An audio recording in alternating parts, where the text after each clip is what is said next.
Page.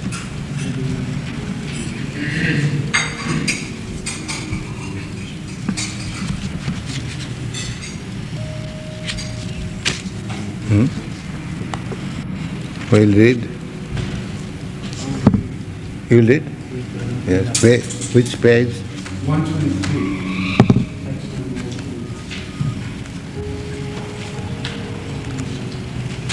Transcendental knowledge.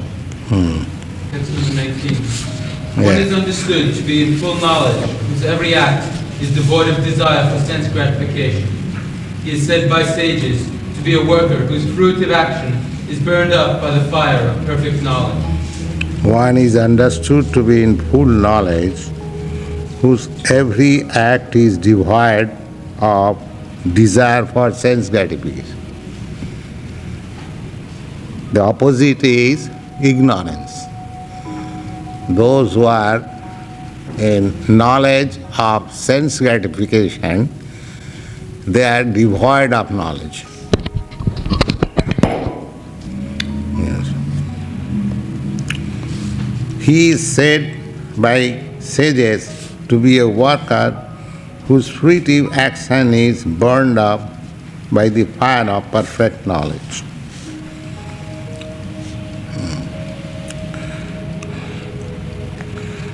He is said by sages to be a worker whose fruitive action is burned up by the fire of perfect knowledge. This is very common thing. Everyone has to act. But if he acts in full knowledge, then that is perfection of activity.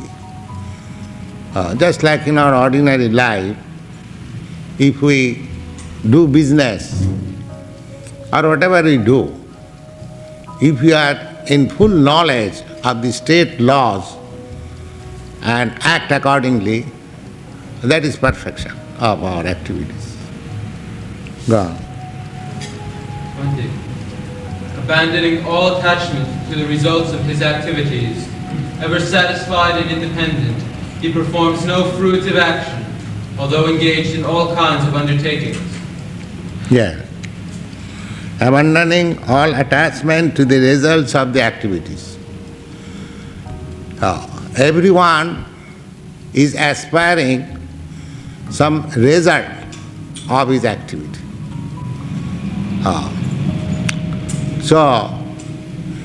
The plain example is, suppose you are working in an office. So, you are not concerned with the result. You have to simply do your duty. The result, the ultimate profit and loss of that establishment is concerned for the proprietors or the directors. But your duty is that the post which you are occupying, you must do your work very nicely. That's your duty, without being attached to the result. The result will be enjoyed by the proprietors of that establishment. Go on. 21. Such a man of understanding acts with mind and intelligence perfectly controlled, gives up all sense of proprietorship over his possessions, and acts only for the bare necessities of life. Thus working, he is not affected by sinful reactions. Yes, suppose a man is a manager, a cashier in the bank. He is receiving millions of dollars daily, but he does not claim the proprietorship. He is simply handling millions of dollars, but he knows that I am not the proprietor. Similarly, in our these material activities, we may have the chance of handling millions of dollars. Practically nobody comes here with millions of dollars, neither one goes with millions of dollars. Everyone comes here empty hand. The child comes empty hand, and the dead body goes empty-handed. So, between the birth and death, this small duration of life, we are supposed to possess so many things. That is our false possession. Actually, you don't possess. Just like, so long I am cashier in the bank, I am supposed to deal with millions of dollars, but that is not my money. In this consciousness, this is Krishna consciousness. To understand everything belongs to Krishna. If one acts in that way, that everything, Ishavāsamidam sarvam, the Ishopanishad says, everything belongs to God. But God has given me chance to handle these things. Therefore, my knowledge and intelligence will be there if I utilize for serving God. That is my intelligence. As soon as I utilize them for my sense gratification, then I am entrapped. The same example can be given. If the bank cashier thinks, so many millions of dollars at my disposal, let me something and put in my pocket, then he is entrapped. Otherwise, you enjoy. You get good salary, you go to get good comforts, and do your work nicely for Krishna. That is Krishna consciousness. Everything should be considered as Krishna's, not a farthing mine. That is Krishna consciousness. Yes. He who is satisfied with gain, which comes of its own accord, who is free from duality and does not envy, who is steady both in success and failure, is never entangled, although performing action. Yes. Now if I think that I am poor man, or the bank proprietor and directors, they have got so much money, the theory of the communist theory, they are trying to attack others, that they are snatched our money. Actually, one should be satisfied, just like a bank clerk or a bank cashier should be satisfied with his post and the wages he gets. He should be satisfied. If God pleases, he will be elevated to a higher position. That is God's grace. But we should not be disturbed. We should be satisfied. And thus disturbance can be checked only if we are in Krishna consciousness. You will be surprised. In 1942, there was an artificial famine in India by politicians. And practically they were starving. And one American gentleman, very responsible man, he was present. He said that in our country, if such starvation would have happened, there would have been revolution. But the Vedic culture is so nice that nobody even stole a pin from others' pocket. They starved. Because the culture is, they are satisfied. Well, God has put me in this condition, why shall I encroach upon others' property? That is Vedic culture. Ishavāsamidam sarvam. Everything belongs to God. Whatever He has allotted to me, that is my possession. I can. Tena taktena bhunjita. Whatever is allotted to you, be satisfied. Ma gridha kasacit dhanam. You do not encroach upon others' property. If anyone is satisfied in this way, in Krishna consciousness, where is the question of stealing? There is no question of stealing. There is no need of law for the thieves. People will become so honest. He will be satisfied. So this Krishna consciousness movement is all pervading. Either you take socially, politically, religiously, scientifically, philosophically, any way you take. Just like sandalwood. Sandalwood, you rub it on the stone in any way, the pulp will be flavored. It is not that if you rub the wood on the stone in this way, then the pulp will come flavored. No. Krishna consciousness is so nice. If you apply in any field of activities, you will see it is perfect. Either you apply in industry, or in politics, or in sociology, or in philosophy, or in science. Therefore, Bhagavad says that whatever capacity you may have, either you are a scientist, or a lawyer, or an engineer, or a rich man, a capitalist, whatever you may be, your duty is to utilize your talent for Krishna consciousness. That's all. That is perfection. Yes. Purport. A Krishna-conscious person does not make much endeavor even to maintain his body. He is satisfied with gains which are obtained of their own accord. He neither begs nor borrows, but he labors honestly as far as in his own power, and is satisfied with whatever is obtained by his own honest labor. A Krishna-conscious person is therefore independent in his livelihood. He does not allow anyone's service to hamper his own service to Krishna.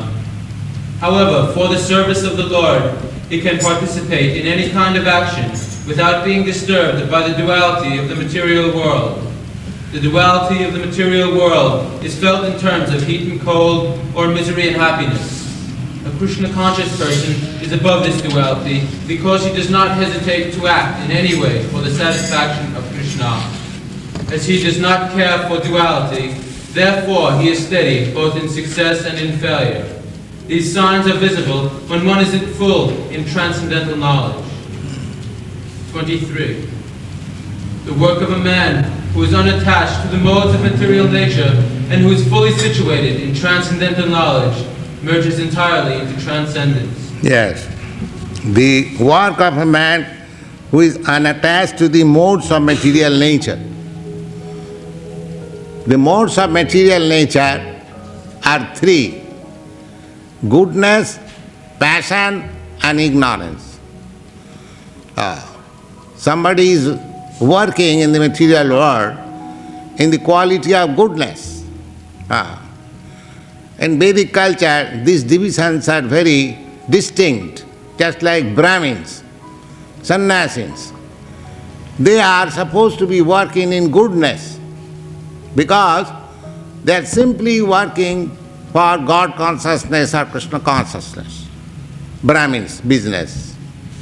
The Kshatriyas, they are working in the modes of passion.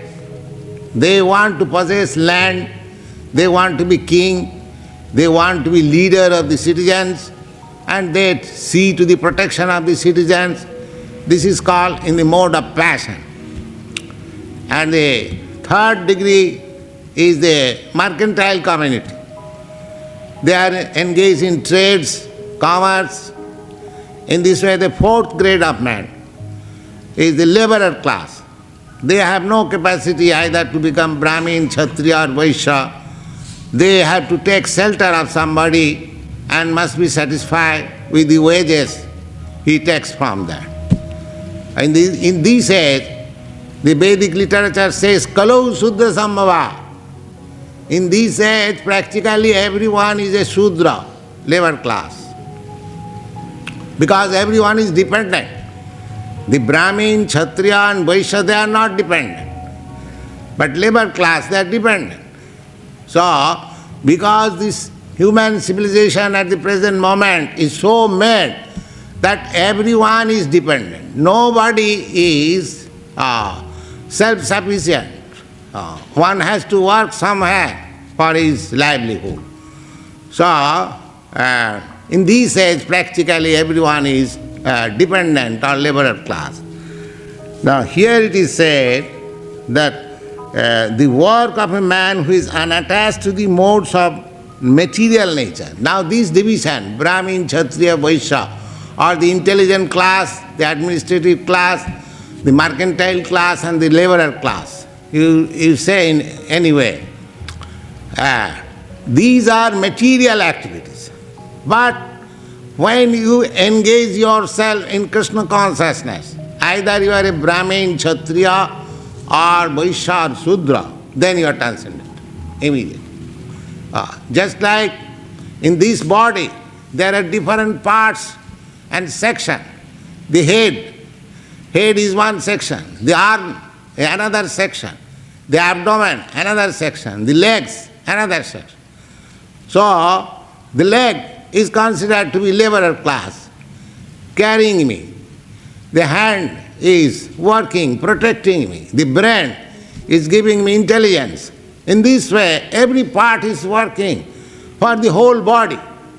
Similarly, either you become intelligent class of man, or you become administrator, or you become mercantile class or laborer. If you engage yourself in Krishna consciousness, then your position is transcendental. You are no more in the material nature. This is the process of transcendental position. Go on. To him, Brahman, the supreme is the offering, Brahman is the oblation, and the sacrificial fire, and by Brahman the sacrifice is performed. By performing action in this way, one ultimately attains the supreme. Purport. A person who is fully absorbed in Krishna consciousness is sure to attain the spiritual kingdom through his full contribution to spiritual activities, for the consummation is absolute. And the things offered are also of the same spiritual nature. How activities in Krishna consciousness can lead one ultimately to the spiritual goal is described here. There are various activities in Krishna consciousness. On all of them will be described in the following verses. But for the present, just the principle of Krishna consciousness is described. A conditioned soul, entangled in material contamination, is sure to act in the material atmosphere, and yet he has to get out of such an environment. The process by which the conditioned soul can get out of the material atmosphere is Krishna consciousness. For example, a person who is suffering from a disorder of a patient who is suffering, yeah. For example, a patient who is suffering from a disorder of the bowels due to overindulgence in milk products is cured by another milk product, curd. Similarly, the materially absorbed conditioned soul can be cured by Krishna consciousness, as is prescribed here in the Bhagavad Gita. Yeah, it is a very good example. Sometimes, in India, of course, out of our greediness, we take too much milk products, kheer and sweet rice and barfi, prana, so on. So, if you take too much milk, then there is possibility of disorder of the bowel, ghee. Therefore, when you go to the physician, he will give you some medicine and he will ask you to take this medicine with sugar. Now what is this sugar? This sugar is also milk preparation. Now you can doubt, how is that? My disorder of bowel is due to taking too much milk preparation.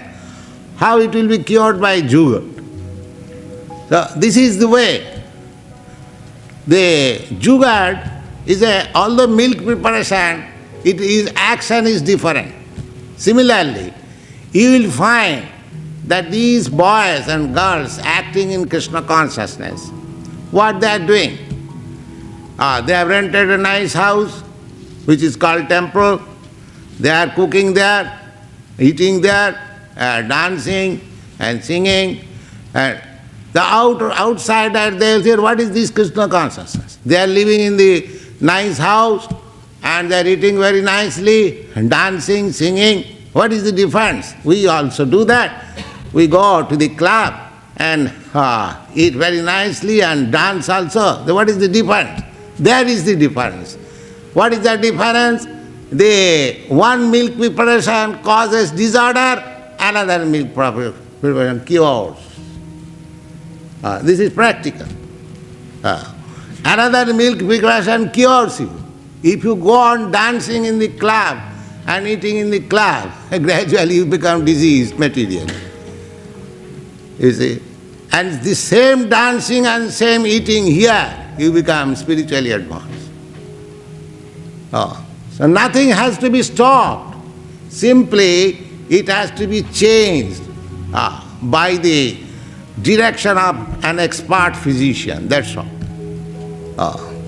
That the expert physician gives you jugaad mixed with some medicine. Actually, medicine is just to bluff the patient. Actually, the jugaad will act.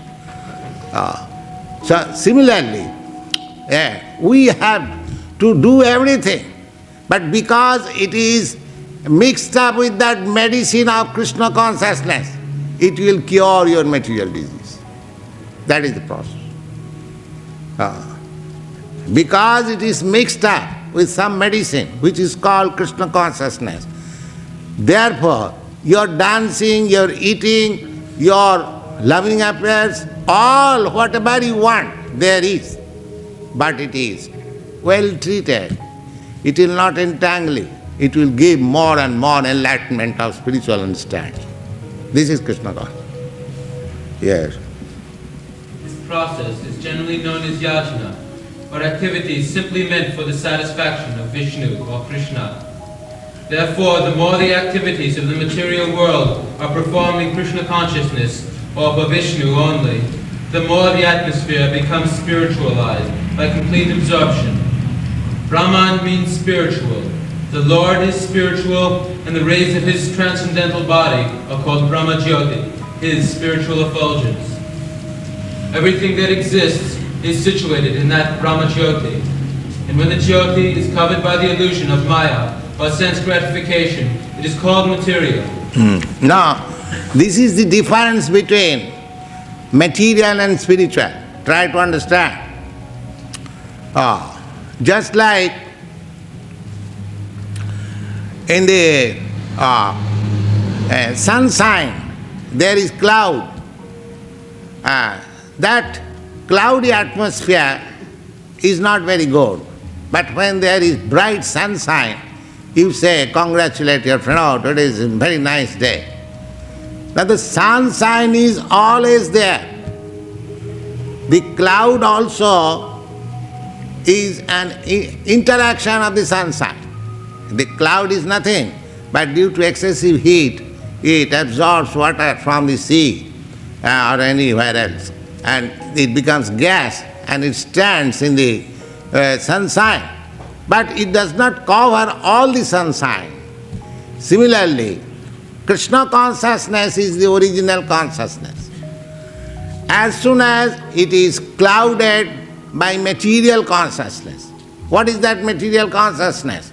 That it is mine, it is for my sense gratification. That is material consciousness. And if you keep yourself always intact, that everything is for Krishna, then there is no cloud. The cloud is material.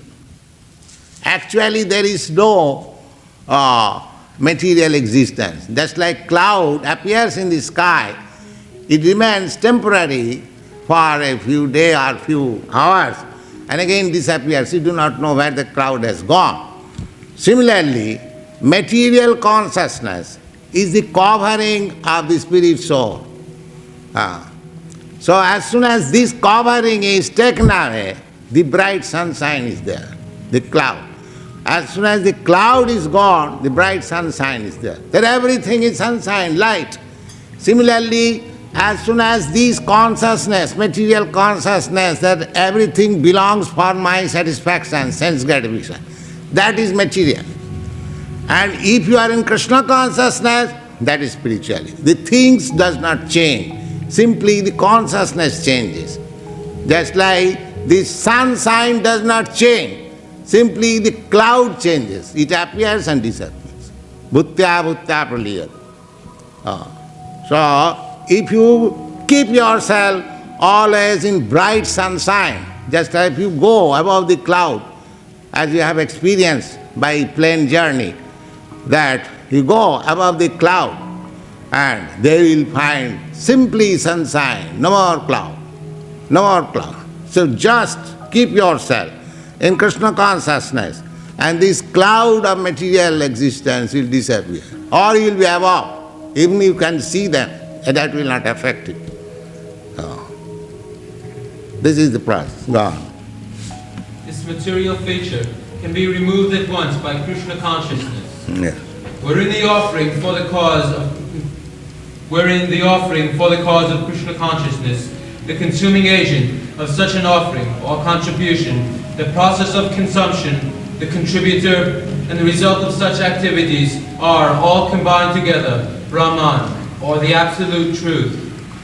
The absolute truth, covered by Maya, is called matter. Matter dovetailed for the cause of the absolute truth regained its spiritual quality. Krishna consciousness is the process of converting the illusory consciousness into Brahman, or the Supreme. When the mind is fully absorbed in such Krishna consciousness, it is said to be in samadhi, or trance. Anything done in such transcendental consciousness is called yajna, or sacrifice for the absolutes. And in that condition of spiritual consciousness, the contributor, the contribution, the consumption, the performer or leader of the performance, and the result or ultimate gain, everything becomes one in the absolute, the Supreme Brahman. That is the explanation of Krishna consciousness. Yes. 25. Right. Some yogis perfectly worship the demigods by offering different sacrifices to them, and some of them offer sacrifices in the fire of the Supreme Brahman. Purport.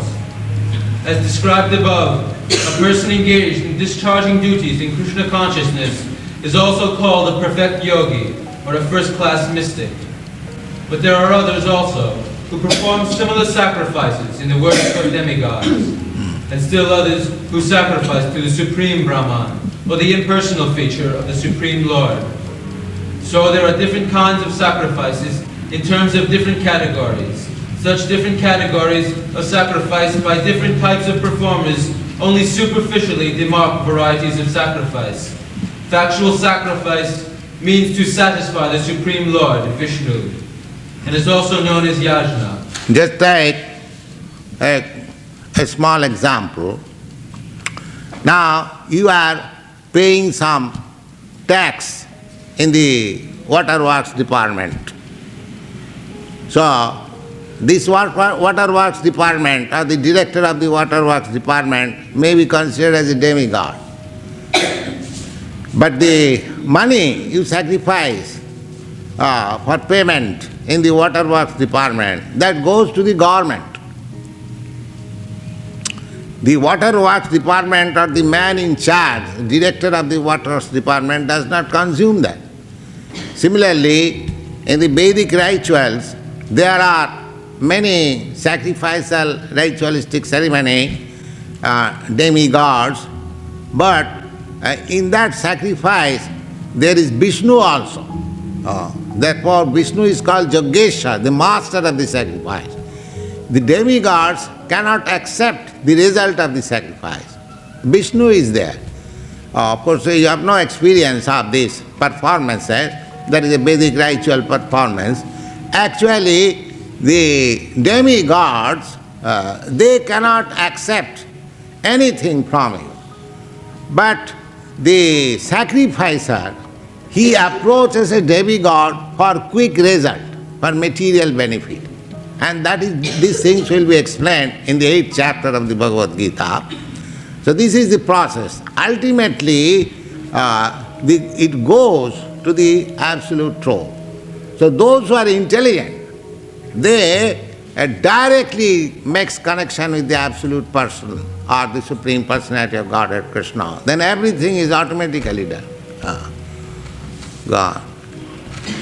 All the different varieties of sacrifice can be placed within two primary divisions: sacrifice of worldly possessions, and sacrifice in pursuit of transcendental knowledge. Those who are in Krishna consciousness sacrifice all material possessions for the satisfaction of the Supreme Lord, while others who want some temporary material happiness sacrifice their material possessions to satisfy demigods such as Indra, the sun, etc. And others who are impersonalists sacrifice in the sense of merging into the existence of impersonal Brahman. The demigods and powerful living entities appointed by the Supreme Lord for the maintenance and supervision of all material functions like heating, watering, and lighting of the universe. Those who are interested in such supplies of material benefits worship the demigods by various sacrifices according to the Vedic rituals. They are called Arisvaravadi, or believers in many gods. Bhavishyaravadi. Bhavishyaravadi means believing in many gods. Actually, God is one, but His servants, who are known as demigods, so less intelligent class of men, they accept demigods as God. Just like a less intelligent class of man takes a police constable, he raises his hand like this, and the car is stopped, even if it belongs to a great rich man. So his child may think that this constable is very great man. You see, he's very important man. But the father knows he is nothing. Similarly, those who are interested in demigods, they are like children. This constable is very important, you see, because by his hand, my father had to stop my car, you see. So, the antavattu phalam tesha. Therefore, in the Bhagavad Gita, I will find there is a statement, kamastasta hitagyana jajanti annadevata. Those who go to worship the demigods, they have lost their intelligence on account of too much lusty propensity. Just like sometimes a person goes to bribe the policeman, constable, because he is illegal.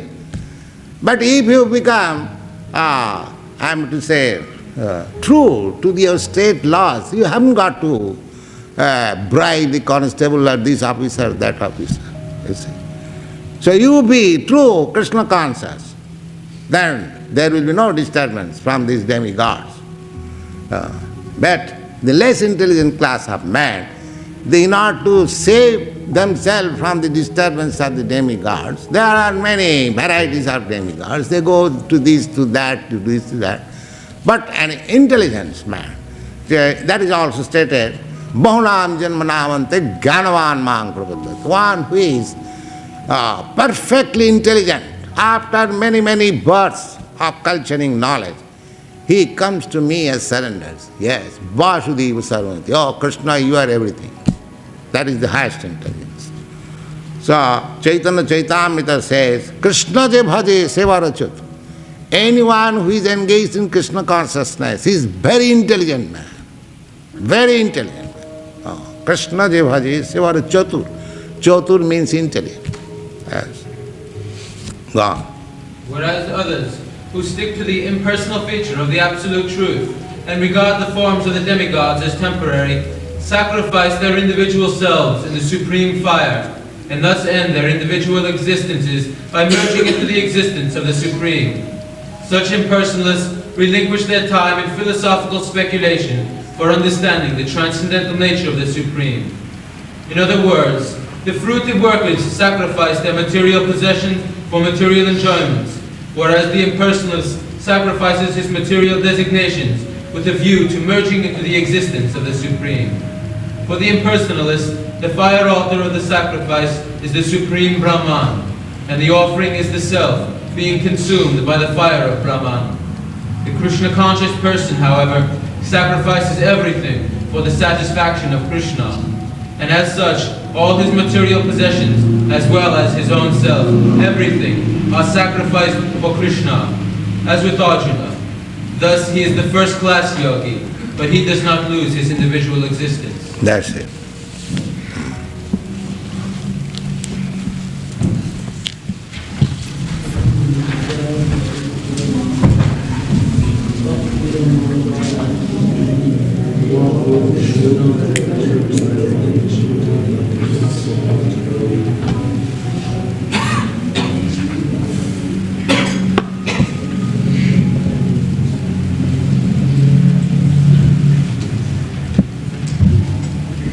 Any question?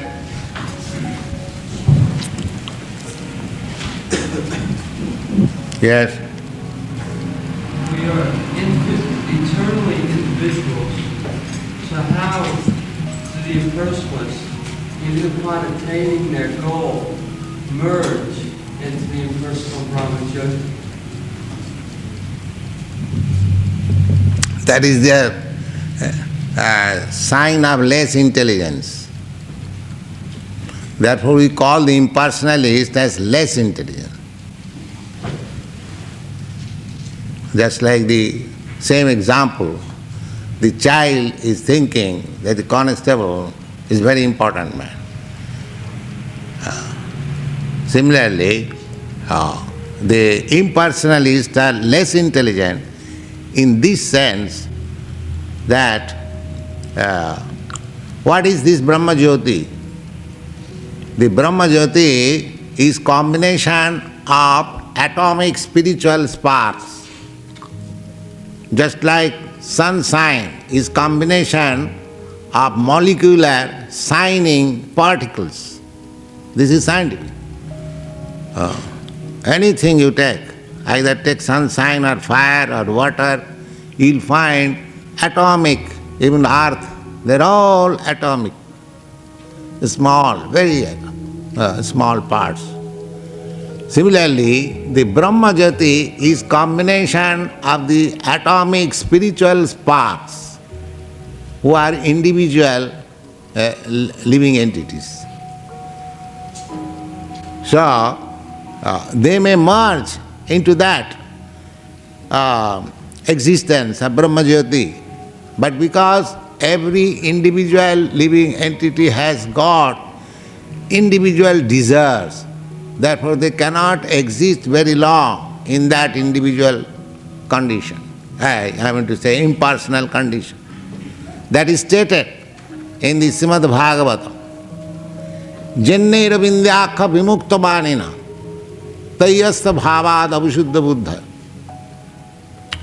Any person who is thinking that by merging, or one who has already merged into the Brahma Jyoti, he has become liberated.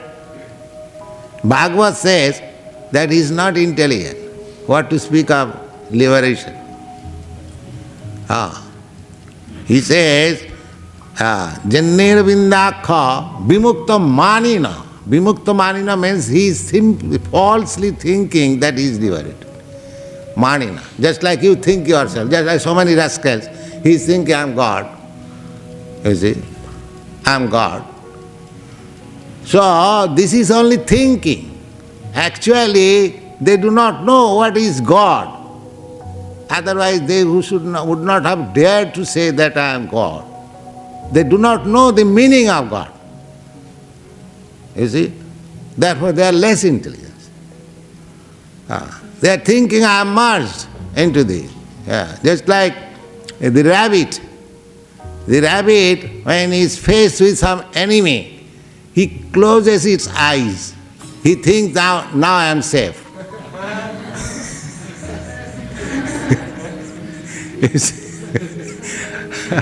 The rascal animal thinks that he is safe now. He cannot see the enemy. Just like a child. When there is something fearful, the child, it is nature, closes the eyes. I have practical experience. When I was young man, I went to the zoo with my little son, and as soon as there was a tiger cage, the child closed the eyes. Yes. He could not bear the vicious sight. This is natural. Similarly, these impersonalists, they are closing their eyes, that's all. Just like the voidists, they are also doing that. That now I have become free by smoking or by ganja eating, drinking or smoking, you see. These things are simply false imagination. Therefore they are less intelligent, they are not intelligent. Bhagavad says, Jnanagni-dagdha-karmanam vimukta manina. They are self-complacent that I have become free, liberated, this and that. But actually their intelligence is very contaminated. Jnanagni-dagdha-karmanam. They are simply thinking like that. Manina. Manina means actually he is not, but he is thinking. You can think that I am the proprietor of all the banks of this Los Angeles city. You can think. Who checks it? But are you actually the proprietor of all the banks of this Los Angeles city? Anyone can think intoxication like anything. He has got the liberty. But that is not a fact. So, jnanagni-dagdha-karmanam tai astabhava abhipravrtto budhah. Their intelligence is contaminated because they have no information of the Supreme Personality of God. So long one does not reach to that point. Vasudeva sarvamiti. Krishna is everything. It can take some time, but unless you reach to that point, your all intelligence is imperfect. Your knowledge is imperfect. That you must know. Therefore, one who takes Krishna, he is most intelligent. Tayyasya bhavad avasuddha buddhaya arujya kritsena parang padang tata. Just like these foolish men, they are going very high on Sputniks and other machines, but they cannot find out the shelter and come back. You see? But they are thinking, we are so much advanced in science, we go so high. But you go high, what is your result? You come back again. They will be perfect. Yes, it will be perfect in so many years, in this way and that way. They will never accept defeat. But actually, you see, they go and come back. That's all. Similarly, these foolish persons who are thinking that I shall merge into the Brahma Jyoti, they are less intelligent because they cannot exist there. He has got inclination, desires. There is no facility for fulfilling your desires unless you go to Krishna. Therefore, in order to fulfill the desires, he will come again to this material world. Because he wants activities, pleasure. Anandamaya abhyasat. The spirit, soul and the Supreme Lord is by nature joyful. Whenever there is question of joyfulness, there must be varieties. So there is no variety. So without variety, he cannot remain there for very long. He has to come. But because he has no information of the spiritual varieties, he is bound to come back to this material variety. That's all. So therefore their intelligence is less. They are not very high class men. Yeah.